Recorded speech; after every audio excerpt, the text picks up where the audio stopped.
See them tumbling down, pledging their love to the ground. Hello, and welcome to the Sons of the Pioneers History Channel. I'm Paul Elliott. I play fiddle for the Sons of the Pioneers. The song we were just listening to is Tumbling Tumbleweeds. It's one of the most iconic and best-loved songs in Western music. We've all heard it, but not many people know it has an interesting and slightly sad history, and I'd like to tell you about that. Tumbling Tumbleweeds was written by Bob Nolan, one of the founding members of the Sons of the Pioneers. He wrote it during a somewhat difficult time in his life. After a brief reconciliation, his wife Pearl had taken their small daughter and left him for good. Meanwhile, the Great Depression was making everyday living more and more difficult and crushing his dreams of a musical life. Traveling had always been Bob's escape, and it was to traveling that his thoughts turned once more. Bob recalled standing at his window one stormy day in late 1929, moodily watching the leaves being torn and whirled from the trees, and it sparked an idea for a poem. He scribbled the poem down on a handy piece of paper and called it Tumbling Leaves.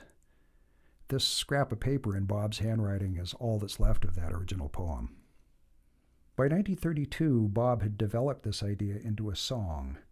The original song contained the lyric, "Drifting along with the tumbling leaves."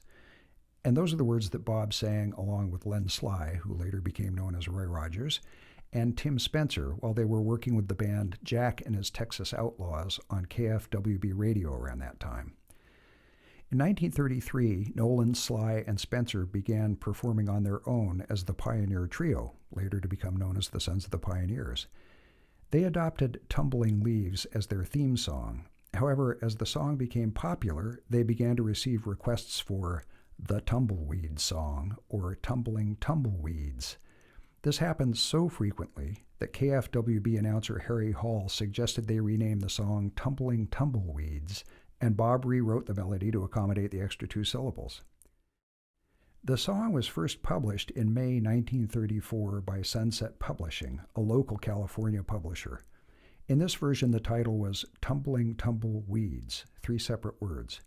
This version also contained the verse that Bob Nolan originally wrote for the song. It went like this.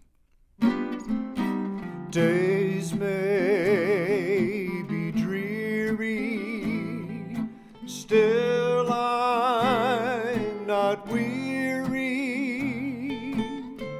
My heart needs no consoling. At each break of dawn, you'll find that I'm gone, like old tumbling weeds, I'm rolling.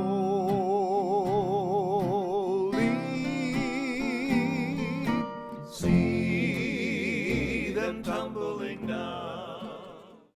The song was gaining in popularity, and the publishing rights were quickly bought by a larger publishing house in Cleveland, Ohio, named Sam Fox Music. In this version, published only 7 weeks after the Sunset version, the title was changed to 2 words, Tumbling Tumbleweeds.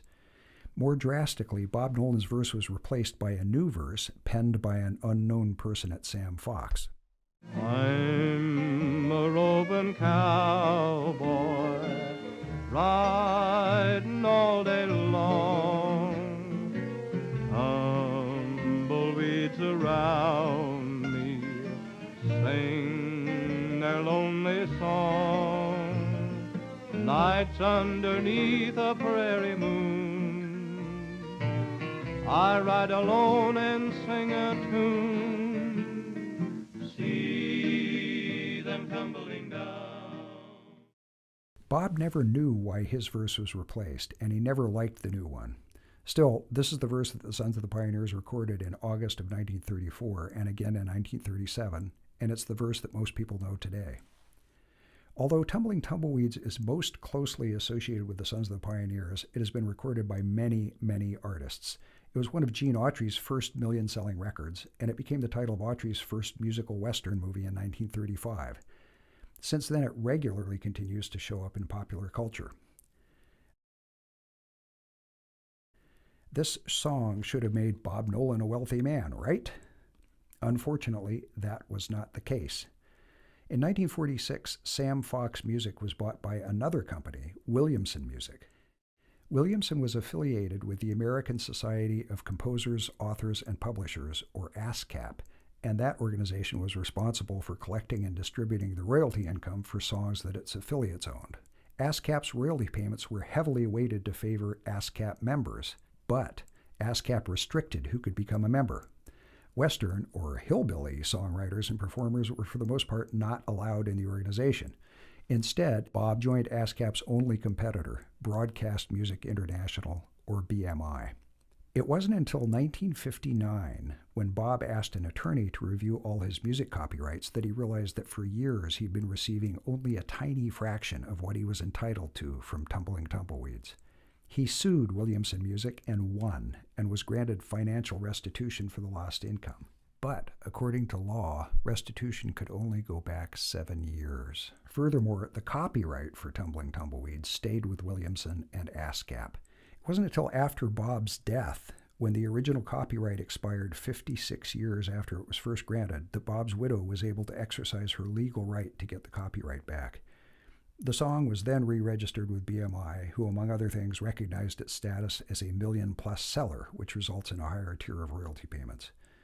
So, Bob never received a fraction of what he should have for writing one of the best-loved and most iconic Western songs, a true American classic that came out of a dark period in a young man's life.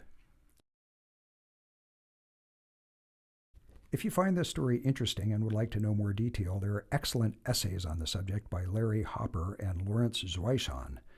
Both are available on the Tumbleweed Trail Project website, www.tumbleweedtrail.net. There's also a lot of great historical information up there about Bob Nolan and the Sons of the Pioneers. So if you'd like to know a little bit more about the history of Western music in general, check it out. I hope you've enjoyed this episode of the Sons of the Pioneers History Channel. If you did, be sure to hit that subscribe button so you'll know when new videos are available. And I'm Paul Elliott. Hope to see you out on the trail real soon. Bye-bye.